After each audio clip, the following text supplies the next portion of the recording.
तुम्हाला नाचणीची बिस्किटं कशी करायची ते दाखवते गूळ टाकून. त्यासाठी साहित्य बघा. आपण 1 वाटी नाचणीचं पीठ घेतलं आहे, 1 चमचा सुंठ पावडर, 1 चमचा खाण्याचा सोडा, बेकिंग सोडा, नंतर 1 वाटी तूप, 1 वाटी गूळ. गूळ हा थोडा जास्त घेतला आहे म्हणजे थोडासा कमी जास्त लागतो. आणि वरती लावायला हे बदामाचे काप आणि दूध. 1 वाटीला 2 ते 2.5 चमचे 2.5 वाटी दूध लागतं. ठीक आहे, त्याने दूध पण घेतलेलं आहे. तर चला आपण आता स्टार्ट करूया. थोडंसं तूप टाकायचं सुरुवातीला. एकदम अर्ध्या वाटीतलं तूप टाकायचं नाही. 1-2 चमचे तूप टाका. तूप वितळलं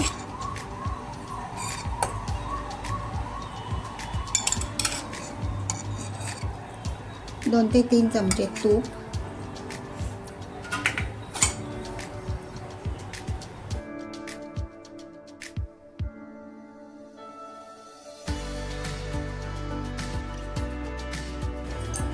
दूध टाकूया.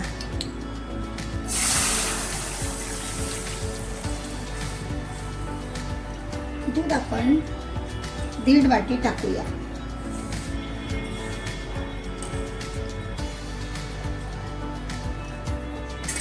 मग नंतर सुरुवातीला 1.5 वाटी टाकूया, नंतर आपण ते वाढवू शकतो.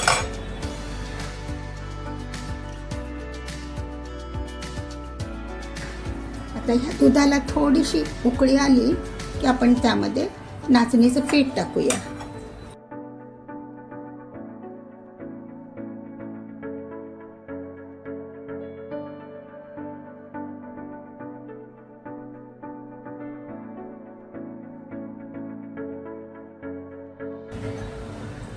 दूध गरम झालेलं आहे बघा, छोटे छोटे बुडबुडे येत आहेत. आता आपण त्याला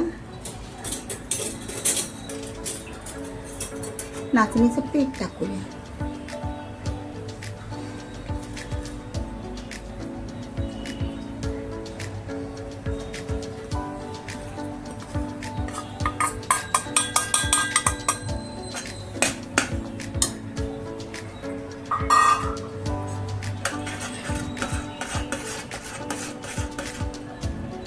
दुधामध्ये थोडंसं पीठ वाफवून घ्यायचं, त्यामुळे बिस्किटं खूप छान होतात.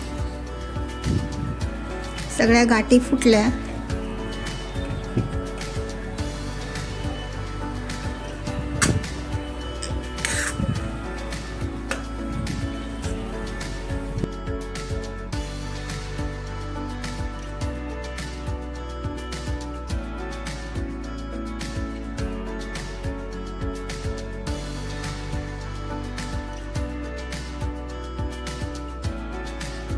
आत्ता यामध्ये आपण गॅस कमी करूया थोडा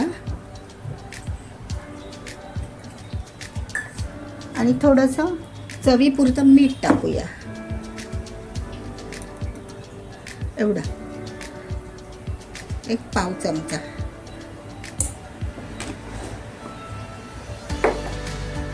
मीठ टाकूया. नंतर हे टाकूया का मी ते सुंठ पावडर आणि बेकिंग सोडा.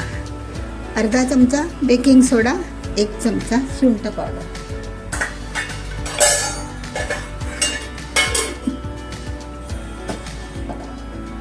आता हे चांगलं मिक्स करायचं, गाठी वगैरे फोडून. आणि मग बारीक गॅस करायचा आणि त्यामध्ये 1 वाटी गूळ टाकायचा किंवा पाऊण वाटी, जसं तुम्हाला गोड हवं असेल तसं टाका. आता मी यामध्ये अर्धी वाटी गूळ टाकते. अर्धी किंवा थोडासा जास्त, म्हणजे जवळजवळ वजनी बोललं तर पाव किलो. मग थोडी वेगळी चव येते ना बिस्किटांना. आता ह्या गरम पिठातच तो मिसळून घ्यायचा गूळ चांगल्या प्रकारे.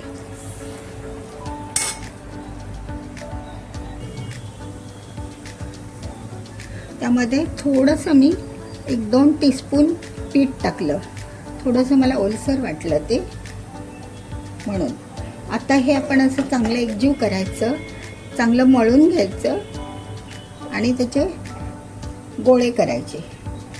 किंवा तुमच्याकडे, माझ्याकडे हा असा साचा आहे, असे साचे असले तर त्यामधून तुम्ही चपातीसारखं लाटायचं ते छान, आणि हे साच्यामुळे साच्यांमधून ते डिझाईनचं काढायचं.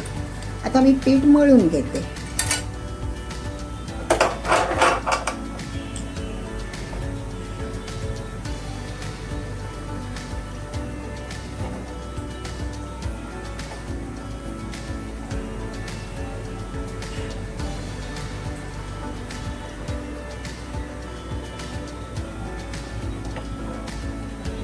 एका जाडबुडाच्या पातेल्यामध्ये खाली थोडंसं मीठ टाका, किंवा तसंच ठेवून ताटावरतीही आपण बिस्किटं भाजून घेणार आहोत, ओव्हन शिवाय. आणि भलती हे पौष्टिक पण. तर आता हे मी पीठ मळून घेते चांगलं सॉफ्ट, आणि मग तुम्हाला डिझाईनची बिस्किटं करून दाखवते. सख्यानो, तर आपलं हे तयार केलेलं पीठ ना असं होतं बघा. हे जास्त पातळ पण नाही करायचं, घट्ट पण नाही. आपल्याला थोडे डिझाईनच्या करायच्यात ना बिस्किट्स, त्यामुळे. तर आपण काय करायचं, अशा मोठ्या प्लॅटफॉर्मवर, किंवा तुम्ही कटर हे ट्रे असतो त्याच्यावर, किंवा अशा प्लॅटफॉर्मवर ते थोडंसं लाटून घ्यायचं.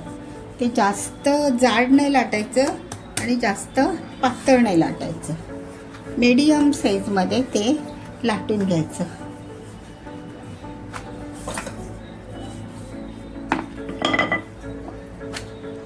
थोडंसं आपण नाचणीच्या पिठाचं करतो की नाही, मग नाचणीचंच पीठ आपण यूज करायचं लाटताना. बघा,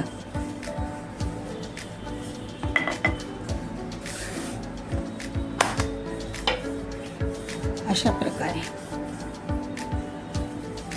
जास्त पातळ नाही करायचं आणि अगदी जाड पण नाही करायचं. आपण हे कटिंग होईपर्यंत काय करूया, प्रीहीट करायला ठेवते मी गॅसवर. एका जाड कढई ठेवायची, किंवा जाड फ्राय पॅन.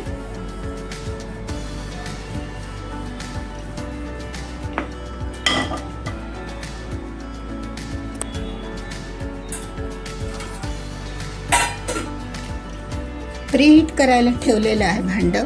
तर आपण आता हे अशा ह्या कटरने कट करून घेऊया. बघा, 2 प्रकारचे कटर आहेत माझ्याकडे. तर हा थोडा मोठा आहे, त्यामुळे मी यूज नाही करू शकत. मोठा असला म्हणजे भाजायला पण वेळ लागतो ना खूप, म्हणून हा छोटा कटर आहे, त्याने मी कट करून दाखवते. बघा, अशा करायच्या कट. पटपट होतात त्या. बोटाने अशा काढायच्या, थोडंसं प्रेस करायचं, मग ते होऊन जातं.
बघा असे भाजायचे.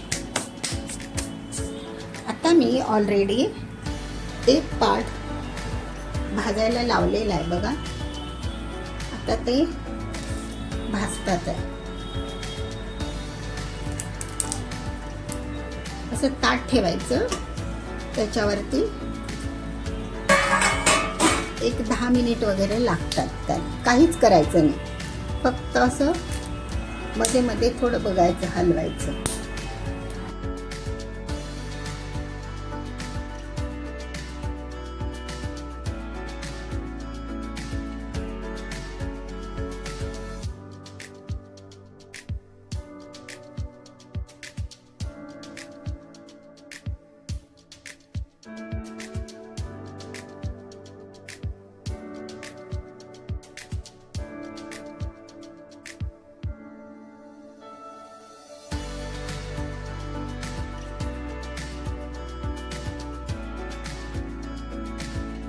सगळे बिस्किट्स तयार आहेत बघा. अजिबात तेलाचा वापर न करता. व्हिडिओ बघितल्याबद्दल धन्यवाद सगळ्यांनो. बिना तेलाचं, बिना पौष्टिक असं हे आहे. व्हिडिओ बघितल्याबद्दल धन्यवाद आणि आवडल्यास लाईक करा, शेअर करा सगळ्यांनो.